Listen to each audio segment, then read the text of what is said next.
Queridos, boa noite. Vocês podem sentar. Para mim, uma grande honra ter essa oportunidade de pregar a palavra aqui. E eu quero trazer um abraço da Igreja Batista Reformada do Recife, na pessoa do pastor Marcelo, que é o pastor presidente. E muito bom estar aqui com os irmãos, conhecer essa igreja. O pastor Leandro já esteve lá na nossa igreja e pregou lá, foi uma grande bênção, muito edificante para toda a igreja. Então, me sinto também feliz em estar aqui e poder compartilhar a palavra do Senhor. Abram, por favor, o texto de Hebreus.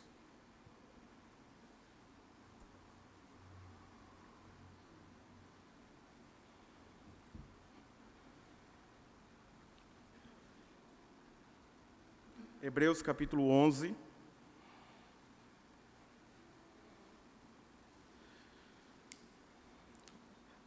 Nós vamos abrir bastante a palavra do Senhor, não vamos cair em um texto específico, mas vamos trazer pelo menos 2 livros aí que eu acho bem importante para esse tema que vamos tratar. Mas antes eu quero fundamentar naquilo que a palavra do Senhor fala, em Hebreus 11, verso 6, assim diz a santa palavra do Senhor. De fato, sem fé é impossível agradar a Deus, porque é necessário que aquele que se aproxima de Deus creia que Ele existe e que recompensa o que o buscam. Vamos orar mais uma vez. Santo Deus, é em temor e tremor diante de Ti que me achego e rogo a Tua graça, Senhor, porque sei que de mim mesmo nada tenho e nada posso. E também o Teu povo não quer escutar a palavra de um homem, mas quer escutar a Tua santa palavra, Senhor. E eu Te rogo que o Senhor ilumine os nossos corações para que possamos compreender a Tua rica e poderosa palavra. E a Tua palavra, que é poder, nos exorte, nos console, nos traga à luz a glória de Cristo, de forma que, Senhor, sejamos impactados por ela e transformados. É o que eu rogo a Ti, Pai, humildemente, apenas como Teu servo, me ajude a ser fiel e a pregar a Tua santa palavra. Assim rogo, em nome de Jesus. Amém, Pai. Trazendo, queridos, esse fundamento que o autor aos Hebreus fala, eu quero iniciar a minha palavra sobre a fé como fundamento da prática da vida cristã. O autor aos Hebreus, falando e mostrando os heróis, os heróis da fé, ele vai mostrar aí. O verso 6 dá um fundamento que nos mostra que sem fé é impossível agradar a Deus. Ninguém, humanamente falando, ou de maneira natural, consegue agradar a Deus, senão pela fé. É a única forma de agradar a Deus. Não tem como o homem natural em si agradar a Deus, é impossível isso acontecer. Fé também a gente pode falar como confiança, mas fé a gente pode falar como fidelidade. Então, trazendo isso para nós, por que é impossível agradar a Deus sem fé, sem confiança, sem fidelidade? E quando fala fidelidade, é a fidelidade de Cristo. O homem natural em si, ele não agrada a Deus. Então, o que é que o Senhor providencia como meio para que o homem agora pudesse se achegar a Ele? A fidelidade de Cristo. E essa fidelidade nos leva a crer nele, a confiar. Então, só é possível agradar a Deus por meio da fidelidade do Filho. Pela fé. Sem isso, ninguém poderia agradar a Deus. Romanos 3 vai nos lembrar Paulo falando que não há um justo, nenhum sequer, não há quem buscasse a Deus, todos se desviaram, todos estavam buscando seus próprios caminhos, ninguém buscava a Deus. Assim era a nossa condição. É a condição do homem natural. Mas pela graça de Deus, eu creio que o pastor ontem falou, a fé como um dom de Deus, Ele nos dá esse presente. Pela graça vocês são salvos e o meio é a fé. E isso não vem de vocês. É um presente, é um dom de Deus. Então, como fundamento, queridos, lembrar isso é importante. Ninguém, por mais força que faça, por melhor que acha que está sendo, ele pode agradar a Deus. Ninguém pode, a não ser por meio do Filho, da fidelidade do Filho. E quando nos achegamos ao Filho e confiamos no Filho, essa fidelidade é dada a nós. E agora sim é possível agradar a Deus. Por isso que a fé é um fundamento para a prática cristã. O homem natural não consegue agradar a Deus. O que é que Deus faz? Nos dá a fidelidade do seu Filho, a vida do seu Filho. E por meio da vida do Filho, agora nós, revestidos dele, nós podemos nos achegar a Deus confiadamente. O próprio autor, os Hebreus, vai dizer, com confiança. E agora podemos agradar a Deus por meio do Filho bendito. Foi a forma e o meio que o Senhor nos deu de nos achegarmos a Ele mesmo. Nenhum homem em si poderia se chegar a Deus, ele seria fulminado na mesma hora. Qualquer um que se chegasse a Deus, porque Deus é santíssimo. E por meio da fidelidade do seu Filho, nós somos cobertos. E cobertos de Cristo agora, fé, nos achegamos agora a Deus. Esse é o fundamento. O texto vai dizer que é impossível agradar a Deus sem fé. Por quê? Porque é necessário que aquele que se aproxima creia que Ele existe e que se torna o recompensador do que o busca. Então, quando nos achegamos a Deus pela fé, a primeira coisa que acontece é: Deus existe. Ninguém vai duvidar de Deus quando crer, mas pela fé nós nos achegamos e dizemos: sim, Ele existe. Mais ainda, Ele é o recompensador daqueles que o buscam, porque agora, pela fé, nós passamos a buscar a Deus. E a fé aqui não é só algo que a gente recebe e finalizou. A fé tem a ver também com o conteúdo que vamos aprender durante toda a nossa vida, de quem Deus é. E tem a ver com isso aqui. Quanto mais a gente aprende quem Deus é, nós vamos entender que Ele é o recompensador do que os buscam. Nós só o buscamos, queridos, hoje, não por mérito algum. Ninguém se chegou a Deus e disse: hoje eu vou buscar ao Senhor. Não, ninguém fez isso. Foi o próprio Deus que, em graça, foi lá e nos buscou. E porque Ele nos tirou de onde estávamos, do império das trevas, e nos transportou para o seu reino, agora nós temos anseio e prazer pela sua presença. E agora nós entendemos quem Ele é, a maravilha da sua obra, e agora passamos a o buscar como prazer da nossa vida. Assim deve ser. E quanto mais o buscamos, mais maravilhado ficamos com quem Ele é e a sua maravilhosa obra. É assim que aqueles que com fé chegam diante do Senhor. A fé como fundamento da prática cristã.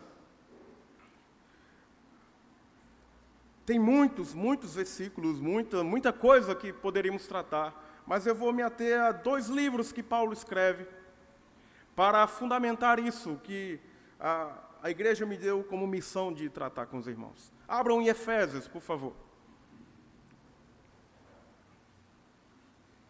Já com esse fundamento que é impossível agradar a Deus e só o agradamos por meio da fidelidade do Filho.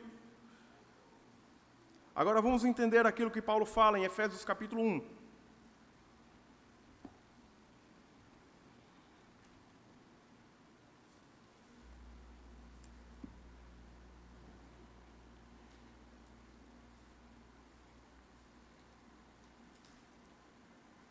Efésios 1, 3 e 4. Paulo inicia essa carta com um louvor a Deus. E esse louvor, ele vai dizer o porquê. Bendito seja o Deus e Pai do nosso Senhor Jesus Cristo, que nos abençoou com todas as bênçãos espirituais nas regiões celestiais em Cristo. Antes da fundação do mundo, Deus nos escolheu nele para sermos santos e irrepreensíveis diante dele. Paulo inicia essa carta louvando a Deus, e o seu louvor é a Deus, o Pai que nos abençoou. Ele está louvando porque ele está dizendo: nós somos abençoados com toda sorte de bênçãos espirituais. O nosso tempo vai pegar esse verso e vai dizer que são bens, são coisas, mas é bênçãos espirituais. E as pessoas estão esperando coisas, né? Que o meu negócio cresça. Não tem nada a ver com isso. Bênçãos espirituais em Cristo. E ele vai dizer: que bênção é essa? Antes da fundação do mundo, Deus nos escolheu nele. E porque nos escolheu nele, agora, ele nos chamou e nos convocou para sermos santos e irrepreensíveis. Veja o que Paulo está falando aqui, é de fé. A escolha de Deus é o meio, não é a fé? Esses foram escolhidos, foram conduzidos à fé, e agora o que se espera deles é uma conduta santa e irrepreensível. Por quê? Eles foram retirados de onde estavam, dos seus pecados, da sua condição de nascimento, de natureza, e agora eles foram transportados, e agora uma nova perspectiva foi dada a eles. Seus olhos foram abertos, eles enxergam quem Deus é, e agora buscam a Deus pela fé. Então Deus nos escolheu nele para sermos santos e irrepreensíveis diante dele. Esse é o chamado. A fé é o meio que nos conduz a essa santidade e essa vida irrepreensível. Paulo está aqui em Efésios dando os fundamentos para, dos capítulos 4 em diante, mostrar a conduta, a prática cristã em todos os âmbitos. Na sociedade, em casa, na sua casa, no Estado, em tudo. Ele vai colocar todos os âmbitos ali. E o fundamento é: vocês foram escolhidos e chamados para serem santos e irrepreensíveis. Bendito seja Deus por isso. Louvem a Deus que Ele nos abençoou com toda a sorte de bênção. Agora vejam, Efésios capítulo 2. Após dar esse fundamento, que termina lá com o selo do Espírito, o Espírito é o selo, que é a garantia que vamos chegar até o fim, né? É o penhor, o texto vai dizer, é o penhor da nossa herança. Então é o Espírito, é a garantia que vamos chegar até o fim, que essa fé não vai ser infrutífera, mas ela foi dada pela graça de Deus, e até o fim seremos conduzidos. Aí no capítulo 2, Paulo vai lembrar da nossa condição. Veja os versos 1 a 3. Ele nos deu vida quando vocês estavam mortos em suas transgressões e pecados, nos quais vocês andaram no outro tempo, segundo o curso deste mundo, segundo o príncipe da potestade do ar, do espírito que agora atua nos filhos da desobediência. Entre eles também nós todos andamos no passado, segundo as inclinações da nossa carne, fazendo a vontade da carne e dos pensamentos, e éramos por natureza filhos da ira, como também os demais. A natureza da fé surge nesse contexto que Paulo está falando. Ele mostra qual era a nossa condição. Todos nós estávamos inclinados como filhos desobedientes, filhos da ira, todos nós inclinados às paixões da carne, fazendo a vontade da carne e dos pensamentos. Essa era a nossa condição. Assim todos nós andávamos. Sabe por que é tão importante perceber isso aqui? Quem somos? Porque alguns sobem o céu e dizem assim, eu estou na fé hoje porque também eu fiz alguma coisa, né? Não. Paulo está colocando justamente isso aqui para nos lembrar. Nós não fizemos nada. Deus fez tudo. O que merecíamos era a sua ira. Esse era o nosso estado. Inclinados à carne, à vontade da carne, dos pensamentos, por natureza, filhos da ira. Essa era a nossa condição. Mas o que Deus fez? Verso 4. Mas Deus, sendo rico em misericórdia, por causa do grande amor com que nos amou, estando nós mortos, nos deu vida juntamente com Cristo. Pela graça vocês são salvos. E juntamente com Ele nos ressuscitou e nos fez assentar nas regiões celestiais em Cristo. Deus é riquíssimo, queridos, em misericórdia. Se hoje estamos na fé, é tão somente porque Deus foi rico em nos alcançar. Porque não somos diferentes de nenhum do que você olha hoje, do mais pervertido. Nós não somos diferentes deles. Pense em alguém aí que você diz, esse não merece a graça de Deus. Pois é, todos nós éramos assim. Mas Deus foi riquíssimo, queridos irmãos. Riquíssimo em misericórdia, Ele nos amou e nos deu a vida do Seu Filho, nos ressuscitou com Ele e nos fez sentar nos lugares celestes em Cristo. Bendito seja o Senhor por isso. Não esquecer da nossa real condição nos conduz a uma fé mais madura. Toda vez que alguém esquece do seu estado, ele é conduzido a um orgulho em achar que está na fé porque fez algo para merecer. Há alguns que são assim. Mas saber quem somos sempre vai nos conduzir a estar de joelhos e humildes diante do Senhor. Quem era eu, Senhor, para o Senhor me salvar? Quem era eu? E como é que o Senhor pôde salvar um pecador como esse? Paulo vai dizer que ele era o pior dos pecadores, porque ele perseguiu a igreja, matou cristãos, e ele se considerava o pior. Mas eu digo, nós deveríamos fazer a mesma coisa. O que Paulo está nos ensinando ali é reconhecer o nosso estado, para que a evidência de Cristo seja vista em nós. Deus foi rico, queridos, Ele nos salvou, Ele nos deu da sua graça. Isso é fé. Ele nos deu fé para que isso acontecesse. Verso 7. Por que Deus fez isso? Deus fez isso para mostrar nos tempos vindouros a suprema riqueza da sua graça, em bondade para conosco em Cristo Jesus. Porque pela graça vocês são salvos por meio da fé. E isto não vem de vocês, é dom de Deus. Não vem de obras para que ninguém se glorie, pois somos feituras dele, criados em Cristo Jesus para as boas obras, as quais Deus de antemão preparou para que andássemos nela. Percebem o que Paulo está fazendo? Mostra o nosso estado, mostra o que Deus fez. E por que Deus fez isso? Para mostrar nos séculos vindouros a suprema riqueza da sua glória, da sua graça. Porque Ele nos salvou não por mérito, mas pela graça. E o meio que Deus ordenou foi a fé. E isso não vem de vocês. É um presente que Deus deu.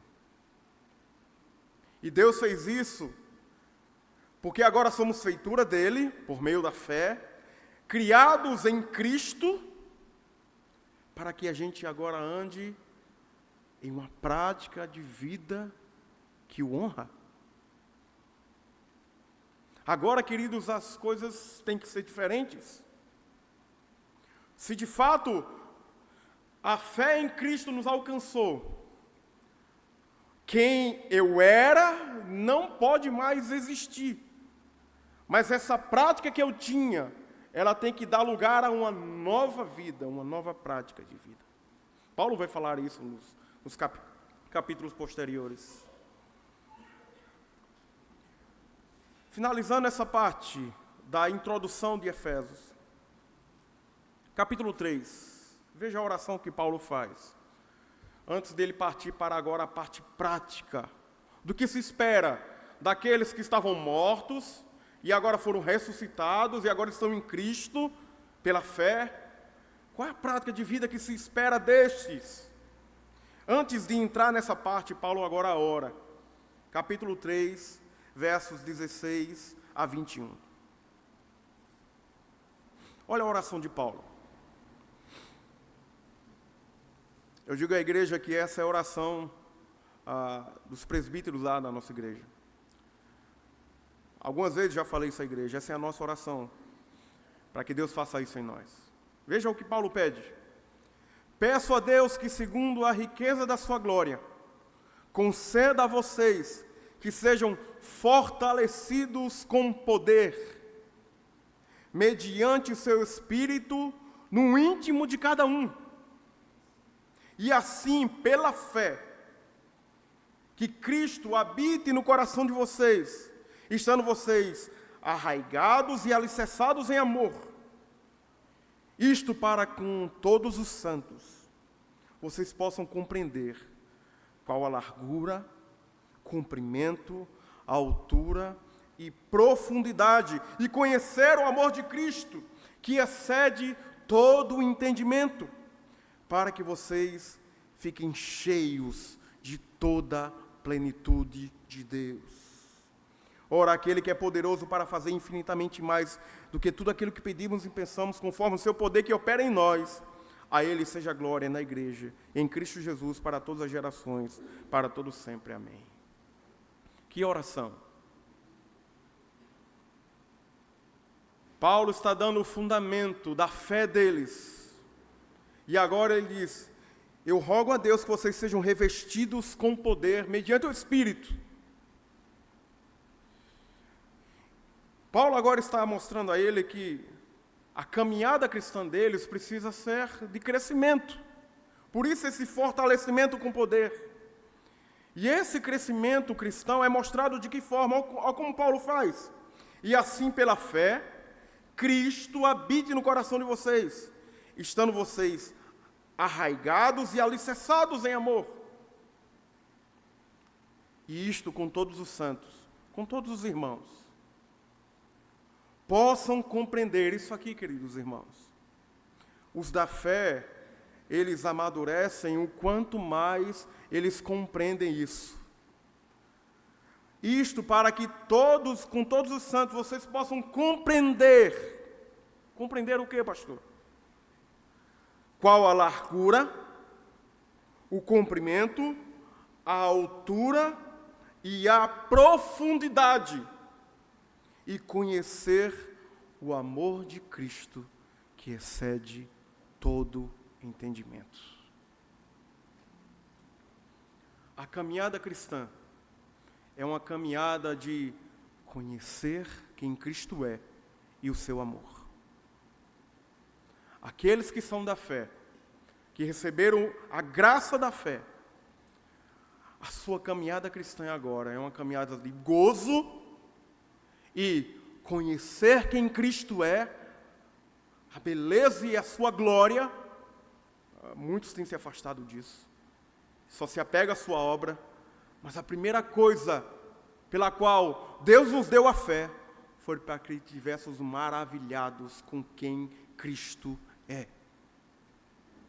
A sua glória, a sua majestade, a sua obra também, mas principalmente a sua vida. e conhecendo mais quem Cristo é, conhecendo agora o seu amor em todas as dimensões, altura, comprimento, profundidade. E quanto mais conhecendo isto, o texto vai dizer, para que vocês fiquem cheios de toda a plenitude de Deus. Alguém que está na fé e é cheio do Espírito, não é alguém que pula, que roda, isso não tem nada a ver com enchimento do Espírito.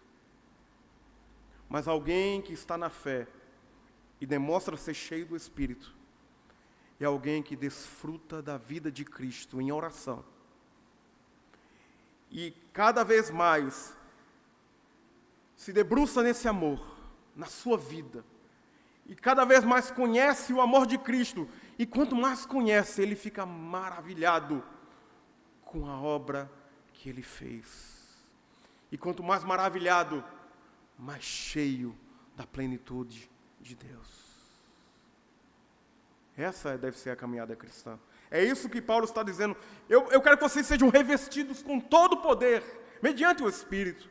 Para que isso aconteça, vocês precisam se maravilhar com a vida de Cristo e com a sua obra bendita.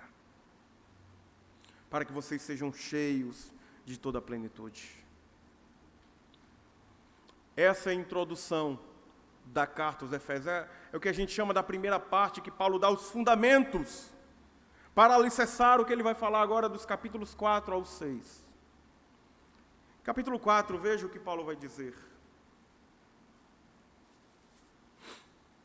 De 1 a 6, Paulo vai tratar agora que, como servos de Deus agora, a gente deve andar agora com toda a humildade, mansidão, longanimidade, suportando uns aos outros em amor e fazendo de tudo para preservar a unidade. Essa primeira parte de 1 a 6 vai mostrar isso. A unidade para o crescimento da igreja. Dos versos 7 a 16 do capítulo 4, Paulo vai mostrar de que forma, com a vitória de Cristo, os dons foram derramados no meio da igreja, para que por meio desses dons viesse o crescimento. Versos 7 a 16, Paulo vai mostrar isso. E agora, de maneira mais prática, Paulo vai mostrar a vida que é esperada daqueles que receberam a fé, a fidelidade de Cristo. E agora confiam, estão diante de Deus, buscam a Deus. Que vida é esperada? Capítulo 4, verso 17.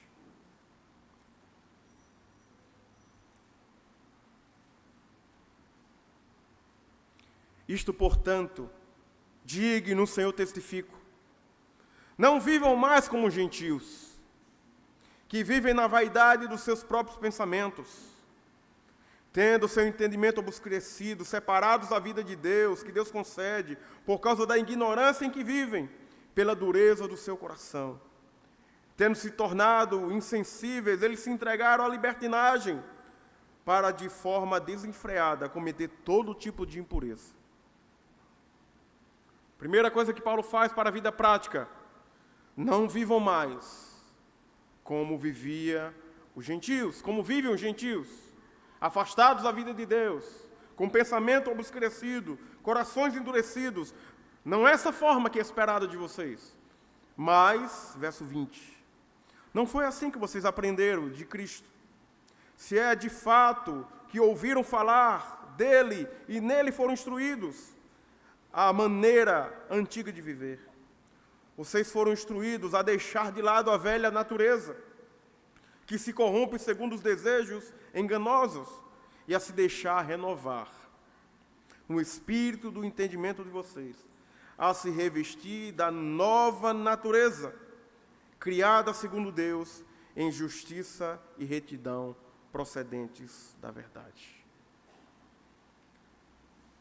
De maneira prática, aqueles que estão na fé, o que se espera é o abandono, não viver mais como viviam os gentios e até ele mesmo, mas agora se revestir de uma nova vida. E essa vida foi dada a nós, por meio de Cristo. A própria vida dele foi dada a nós, e é dessa vida agora que precisamos nos revestir. Revestir da justiça e da retidão que procedem da verdade. Abandonar tudo aquilo que era contrário ao Senhor, é o que é esperado daqueles que estão na fé. Essa é a prática que se espera daqueles que de fato dizem crer em Cristo, estar nele.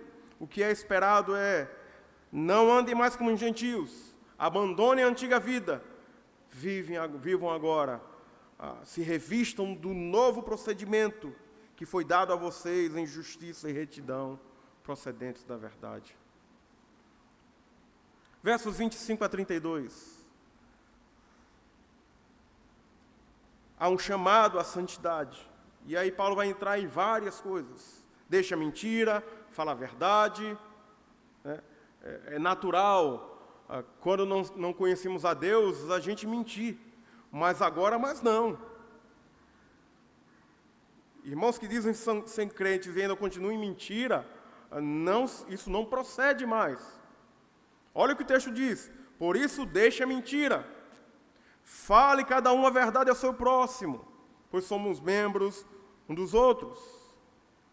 E aí vem várias instruções: não saia da vossa boca nenhuma palavra torpe.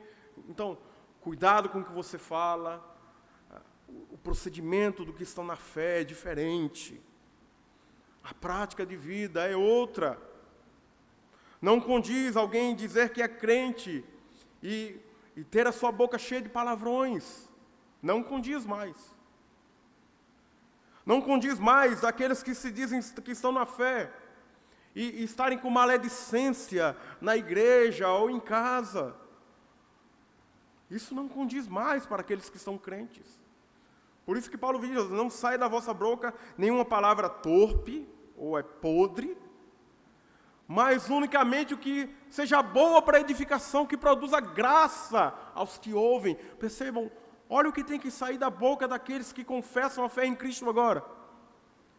Uma palavra que seja boa e que produza edificação a quem está ouvindo. Uma pergunta, queridos irmãos: você acha que maledicência, que é falar mal do seu irmão, você acha que isso edifica? Alguns, pastor Leandro, chegam assim e dizem assim: eu só vou lhe contar, mas é para a gente orar. Já ouviram isso, né? É só para orar. Eu vou contar e é para a gente orar, mas depois a gente ora. Aí descasca o irmão, fala mal. Aí no final nem ora, porque não tem espírito de oração. Isso não procede mais com aqueles que são de Cristo. A fé que deu esse fundamento agora nos leva a uma prática de vida diferente.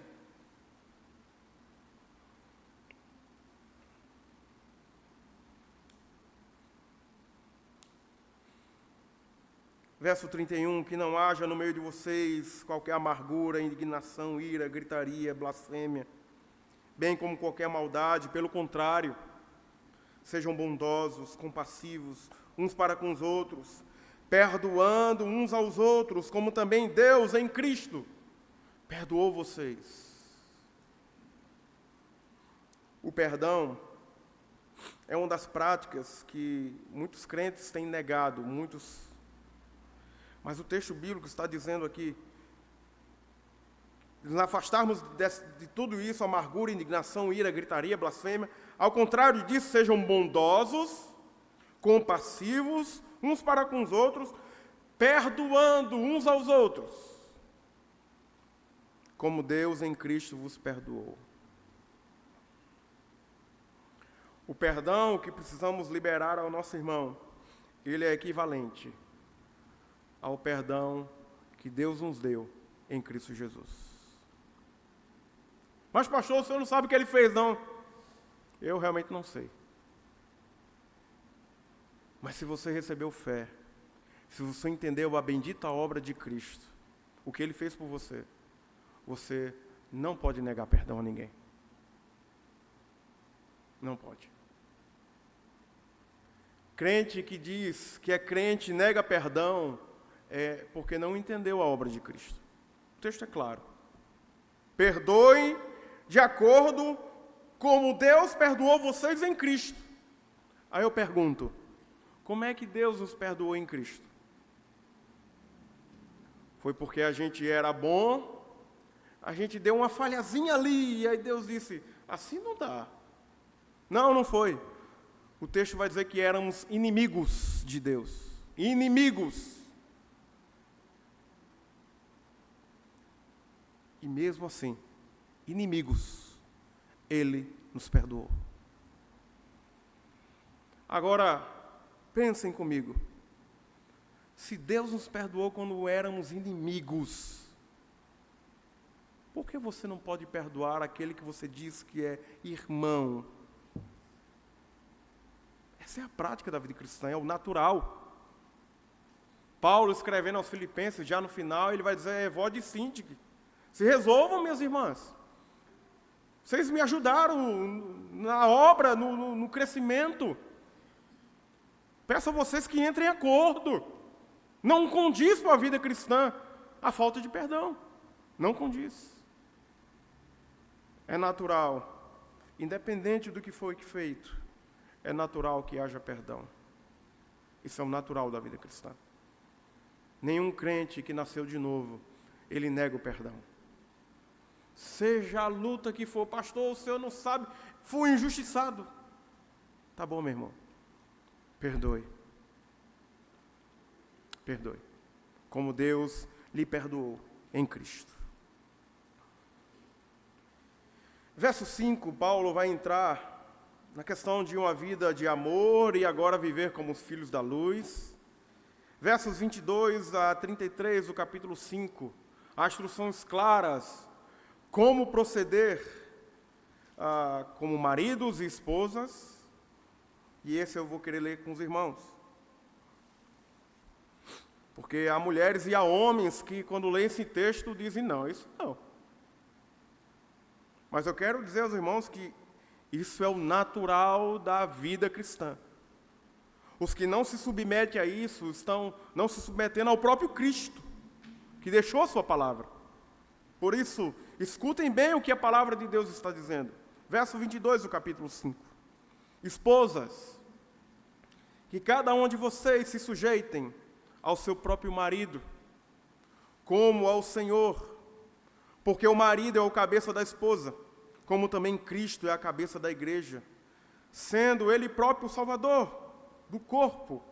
Como, porém, a igreja está sujeita a Cristo, assim também a esposa se sujeite em tudo ao seu marido. Os maridos pegam essa palavra e dizem, glória a Deus. Os maridos gostam, né? Algumas irmãs ficam, não, pastor, não, se submeter, não, pastor. Essa é a prática normal de um lar cristão. Mulheres submissas aos seus maridos, como a igreja está submissa a Cristo. Esse é o padrão. A submissão da mulher ao marido deve refletir a submissão da igreja ao próprio Cristo. O que talvez aconteceu é que essa palavra foi tão desgastada que as mulheres tomaram abuso dela. Porque, sem entendimento, alguns tomam isso para dizer assim, qualquer coisa que o homem fizer, a mulher tem que dizer sim, senhor. Mas não é assim que o texto está dizendo. A submissão da mulher não é incondicional. A submissão da mulher está condicionada à submissão a Cristo. Se o seu marido lhe pede algo que é contrário à palavra de Deus, ela está desobrigada a se submeter a isso. Se o marido diz à sua esposa, olha, você vai precisar mentir para que eu me dê bem, ela fica desobrigada a fazer isso. Ela diz, olha, por amor a Cristo, eu não posso fazer isso. Eu não posso mentir. Eu estou ferindo, quebrando o mandamento do Senhor. Eu não posso fazer isso. Por isso não é uma submissão incondicional. Incondicional é a Cristo. E aos maridos, sim, todas as vezes que eles estão guiando e conduzindo o seu lar na submissão ao Senhor também. Mas se as mulheres não gostam dessa parte, e devem gostar e amar essa parte, querida igreja, essa é a vida cristã. É a vida pedida e orientada pela palavra de Deus no lar. A mulher que não se submete, ela está sendo escrava. A mulher que se submete ao seu marido, ela de fato é livre para amar ao Senhor e ao seu marido. Mas para os homens, a tarefa é muito maior. 25. Maridos, que cada um de vocês amem a sua esposa, como também Cristo amou a igreja e se entregou por ela. A missão do marido e os homens que aqui estão é simplesmente amar a nossa esposa como Cristo amou a igreja e se entregou por ela. A minha pergunta é: temos amado assim, queridos irmãos, as nossas esposas? Se não, precisamos nos arrepender da prática de vida que estamos vivendo como maridos e rogar a Deus que, com a sua graça, cheios do seu Espírito, possamos amar as nossas esposas, refletindo o amor sacrificial de Cristo. Isso é o que é esperado dos maridos. Maridos cristãos, que dizem professar a fé em Cristo, essa é a prática esperada. Amor à esposa como Cristo amou a igreja e se entregou por ela.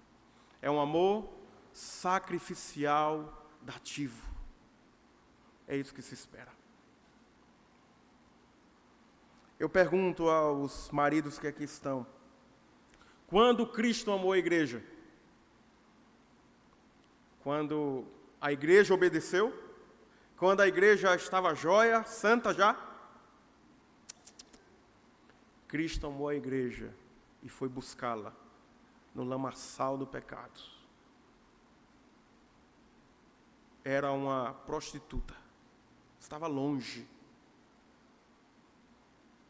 Ele foi buscar, dando a sua vida por aquela que não merecia. Maridos, lembrem-se disso. Para em algum momento você dizer: mas ela não merece, pastor. Pois é isso mesmo.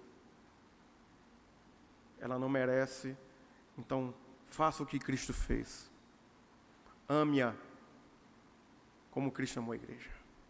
E se entregou por ela para santificar, tendo-a purificado por meio da lavagem da água pela palavra, para apresentar a si mesmo igreja gloriosa, sem mancha, nem ruga, nem coisa semelhante, porém santa e sem defeito. Foi por isso que Cristo amou a igreja, para a santificar.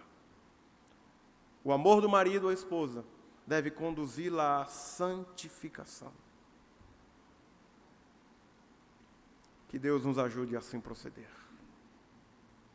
Paulo conclui a carta aos Efésios, falando no capítulo 6, versos de 1 a 4, os deveres do pai e dos filhos, de que forma agora um crente deve agir como pai, e de que forma os filhos devem agir com os pais.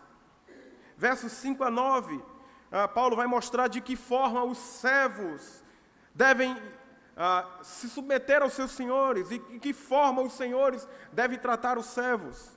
Veja que Paulo está abrangendo uma parte grande da vida: família, sociedade, igreja. Tudo está aqui abrangendo. Trabalho. Aquele patrão lá que você não gosta. Sim. Você deve trabalhar como se estivesse trabalhando para o Senhor. Mas pastor, ele é ruim. Trabalhe como se estivesse fazendo para o Senhor. Para que, se ele tiver alguma coisa para falar de você, não seja porque você está fazendo alguma coisa errada. Ah, pastor, eu faço alguma coisa errada lá porque ele é muito chato mesmo. Aí, de vez de eu trabalhar, eu estou lendo a Bíblia. Pois é. Aí depois você não sabe por que ele está lhe perseguindo. Porque você tem que trabalhar. Hora de ler Bíblia é hora de ler Bíblia. Hora de trabalhar é trabalhar.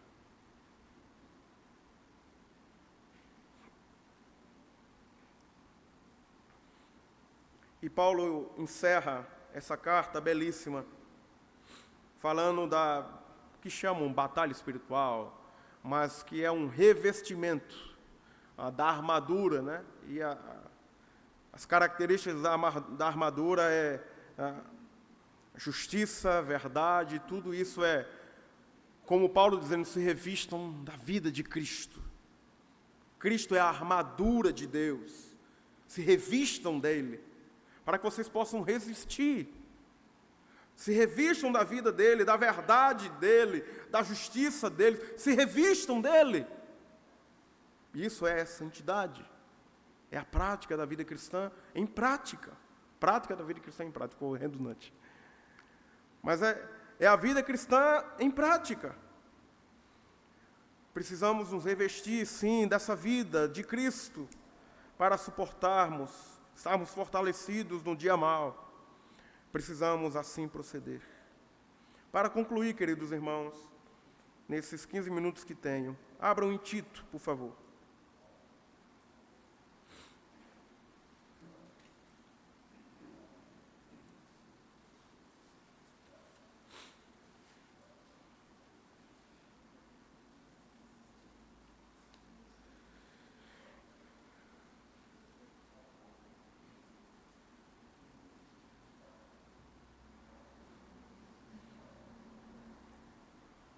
Capítulo 1, verso 1, diz a palavra do Senhor. Paulo, servo de Deus e apóstolo de Cristo Jesus, para promover a fé, que é dos eleitos de Deus, e o pleno conhecimento da verdade segundo a piedade. Escrevo na esperança da vida eterna, que o Deus que não pode mentir, prometeu antes dos tempos eternos, e no momento oportuno manifestou a sua palavra mediante a pregação, que me foi confiada por ordem de Deus, nosso Salvador. A Tito, verdadeiro filho, segundo a fé comum, que a graça e a paz da parte de Deus Pai e de Cristo Jesus, nosso Salvador, estejam com você. Paulo escreve a Tito uma carta pastoral, uma das últimas que ele escreve, para relembrar primeiro, quem ele era, um servo de Deus, mas também alguém que foi chamado para ser apóstolo. Percebam esse contraste. É um servo de Deus, humilde, submisso a Deus, mas também tem a autoridade dada por Deus para fazer o que fez. E Paulo vai dizer que ele foi chamado por Deus para promover a fé.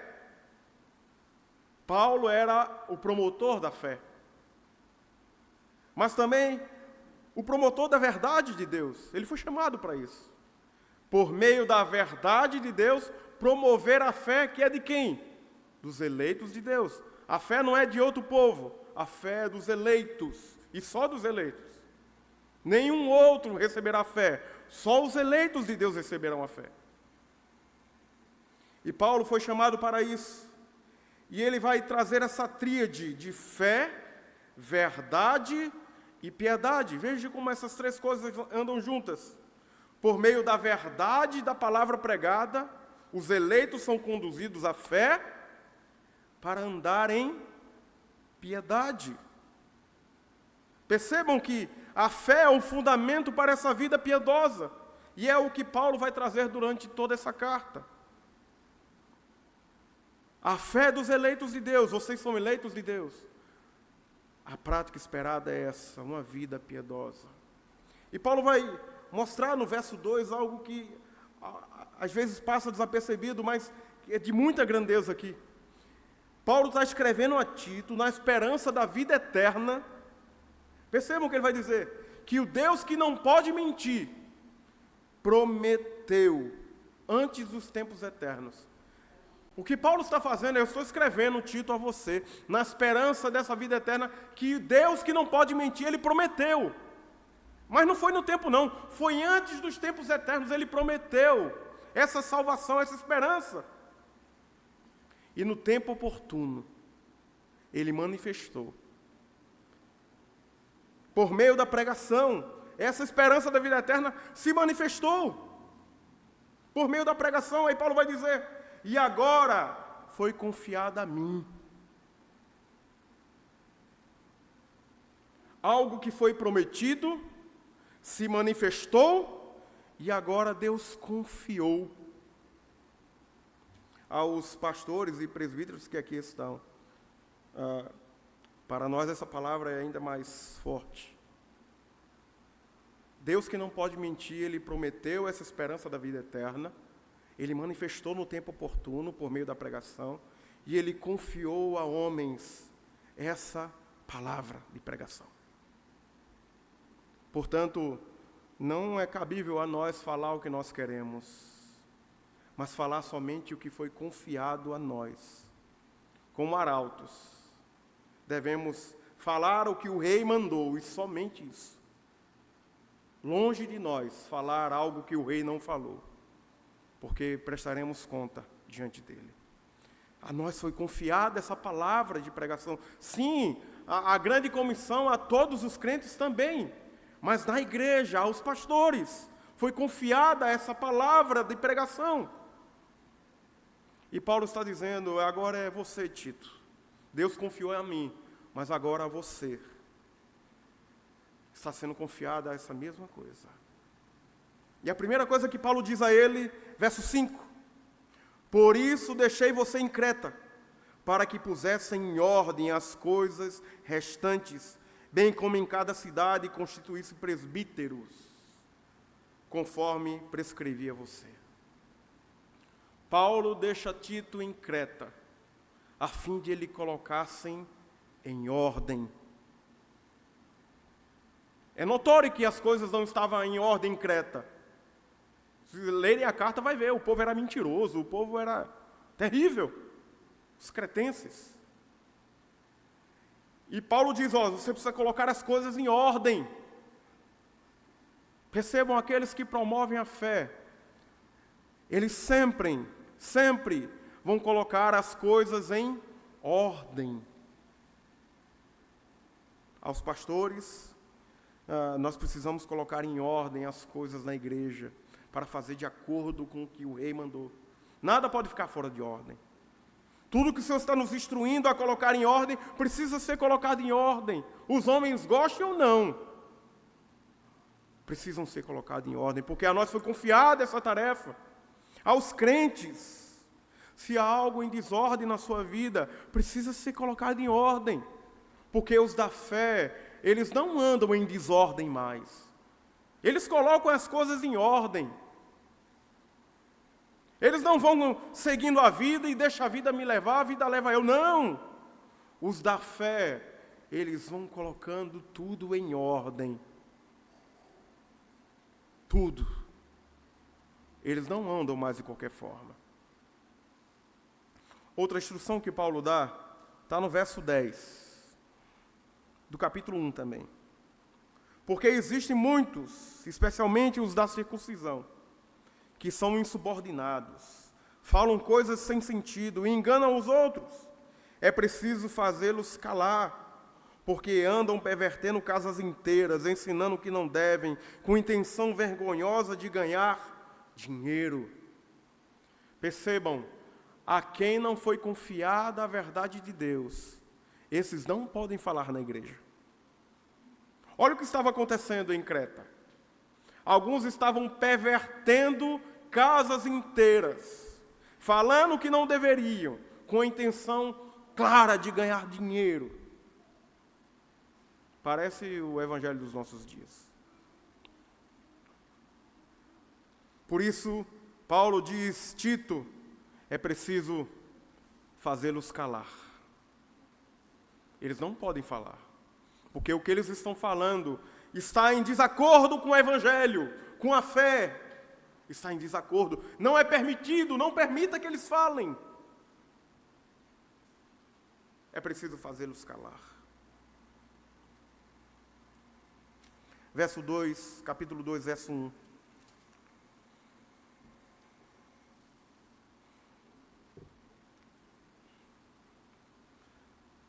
Mas você ensine o que está de acordo com a sã doutrina.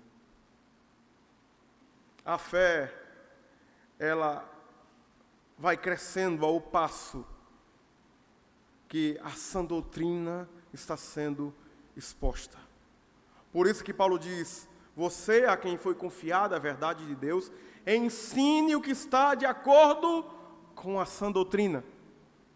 Ela vai conduzir o povo de Deus à piedade.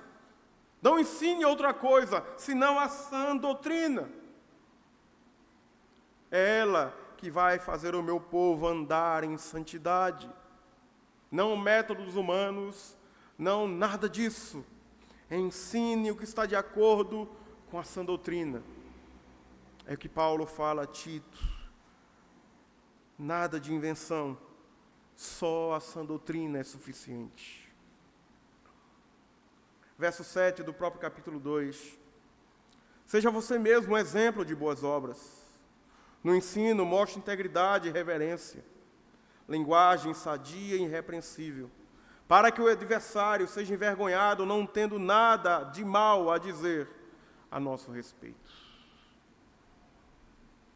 Aqueles a quem foi confiada a palavra, e aqui de maneira mais específica aos presbíteros, mas também a todo o povo de Deus, que devemos levar a palavra a todos, fomos chamados para isso. A nós é requerido o exemplo de boas obras. Os da fé, eles devem ser exemplos de uma prática santa. Aos pastores, ainda mais. Deve ser exemplo do rebanho, mostrar no ensino a integridade, reverência, linguagem sadia, irrepreensível, para que o adversário não tenha o que dizer a nosso respeito. Concluindo, capítulo 3, verso 14.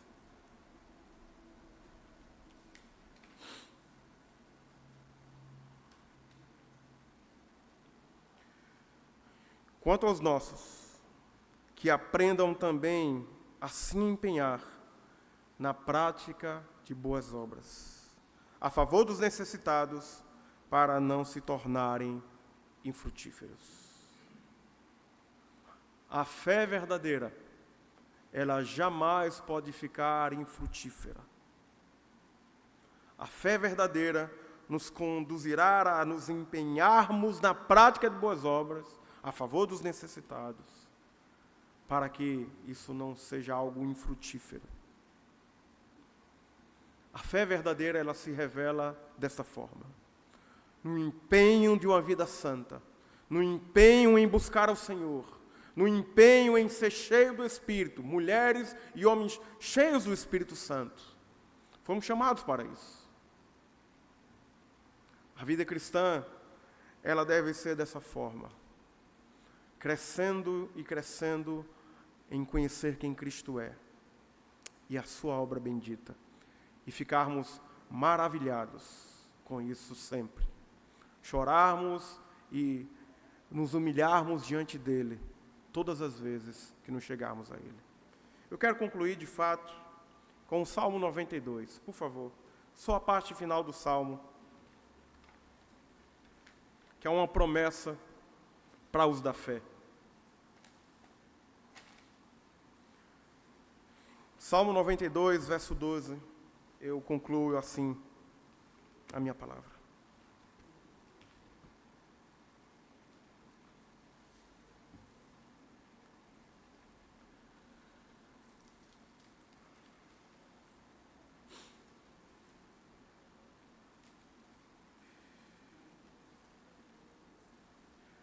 Salmo 92, verso 12 a 15, diz a palavra do Senhor. Escute isso. O justo florescerá como a palmeira, crescerá como o cedro do Líbano, plantados na casa do Senhor, florescerão nos átrios do nosso Deus. na velhice ainda darão frutos, serão cheios da seiva e de verdor, para anunciar que o Senhor é reto.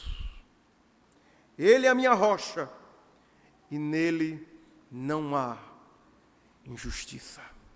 Bendito seja o Senhor. Aqueles que receberam a fé em Cristo Jesus, agora são justos, foram justificados por causa de Cristo. Estes florescerão, estes crescerão, plantados na casa do Senhor, florescerão nos átrios da casa do nosso Deus. E percebam que o salmista vai dizer, na velhice, porque alguns podem dizer, eu já estou velho, eu não tenho mais o que fazer. O texto bíblico vai dizer, aqueles que são da fé, na velhice ainda darão frutos. Serão cheios da seiva e do verdor. Para que isso tudo? Porque eles vão florescer, porque eles crescerão, porque eles serão plantados nos átrios do Senhor, darão frutos ainda na velhice. Por quê? Porque são eles que vão anunciar que o Senhor é reto. Esse povo da fé, o povo santo, é o único povo que anuncia o Senhor é reto. Ele é um rochedo. Nele não há injustiça. Não há outro povo que anuncia isso. Só aqueles que foram plantados na casa do Senhor. Só aqueles que estão florescendo. Só aqueles que dão frutos ainda na velhice. Estes têm anunciado dia e noite, o Senhor é reto. E esse anúncio está dizendo, Ele julgará todas as coisas retamente. Cuide da sua vida. Se converta, arrependa dos seus pecados. Esse é o anúncio. E que o Senhor é rochedo, é mostrando que nele nada se abala. E nele não há injustiça em um meio de um mundo tão injusto. Nós somos o povo que anuncia, Ele é justo. E Ele cumpriu plenamente a sua justiça por meio do seu Filho Jesus. Quando Abacuque estava na crise e dizendo a Deus, o Senhor não vai julgar as coisas? O Senhor não está vendo a injustiça? Parece que a justiça não está sendo feita. Parece que a justiça está sendo torcida, o ímpio perverte o justo, ele persegue. E Deus diz, eu estou vendo, eu vou julgar. É aí que surge a primeira vez o termo, o justo viverá da fé.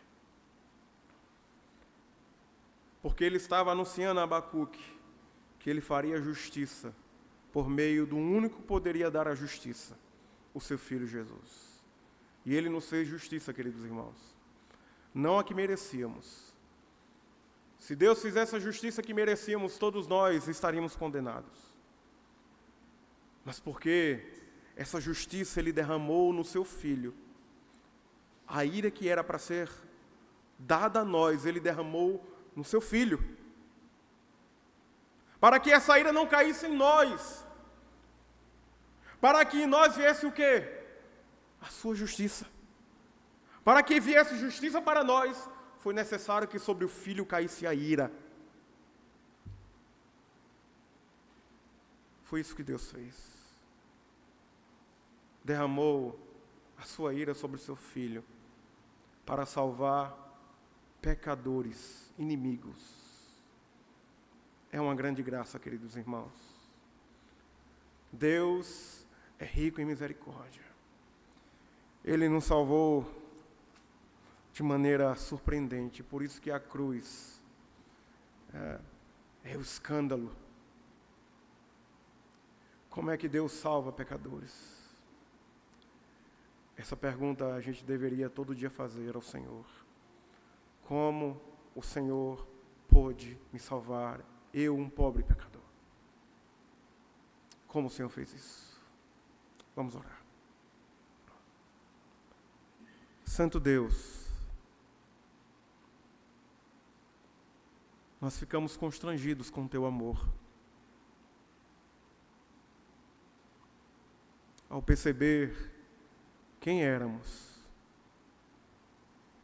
a condição que estávamos e o que o Senhor fez, é constrangedor, Senhor. Que grande amor é esse que o Senhor nos mostrou?